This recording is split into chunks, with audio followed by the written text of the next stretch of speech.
Hi friends, Bigg Boss season 9 నుంచి ఒక update వచ్చింది. బిగ్ బాస్ ఒక టాస్క్ పెట్టాడన్నమాట. కోడి ముందా గుడ్డు ముందా అని చెప్పి 3 ఉడకపెట్టిన గుడ్లను బిగ్ బాస్ హౌస్లోకి పంపిస్తే రీతు చౌదరి అండ్ ప్రియా శ్రీజ వాళ్ళు తొందరపడి ఒక్కొక్క గుడ్డు తినేశారు. దాంతో బిగ్ బాస్ సీరియస్ అయ్యి వాళ్ళ ముగ్గురిని తిట్టి స్టవ్ ప్లస్ లైట్లు ఆపేసేసాడన్నమాట. ఆపేసి ఇంకా మీతో మాట్లాడేది ఏం లేదు, మీకేం టాస్క్ పెట్టనని చెప్పి ఆపేశాడు. దాని తర్వాత ఇంట్లో కొన్ని గొడవలు జరిగినాయి. మిగతా వాళ్ళందరూ రిక్వెస్ట్ చేశారన్నమాట. దాంతో మళ్ళీ బిగ్ బాస్ లైట్లు గ్యాస్ ఆన్ చేశాడన్నమాట. అలాగే మాస్క్ మ్యాన్ తినకుండా ఉన్నాడు. మ్యాక్సిమం మిడ్ వీక్ ఎలిమినేషన్ కానీ సండే కానీ ఎలిమినేట్ చేసే అవకాశాలు ఉన్నాయి. ఇప్పటికి 3 రోజులైంది తినకుండా నేను వెళ్ళిపోతా అని అంటూనే ఉన్నాడు.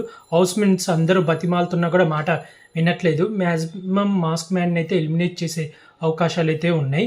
మీరేమనుకుంటున్నారో కామెంట్ చేసి చెప్పండి ఫ్రెండ్స్. అలాగే ఇలాంటి అప్డేట్స్ కావాలనుకుంటే నా యూట్యూబ్ ఛానల్ సబ్స్క్రైబ్ చేసుకోండి ఫ్రెండ్స్. Like, share, bye.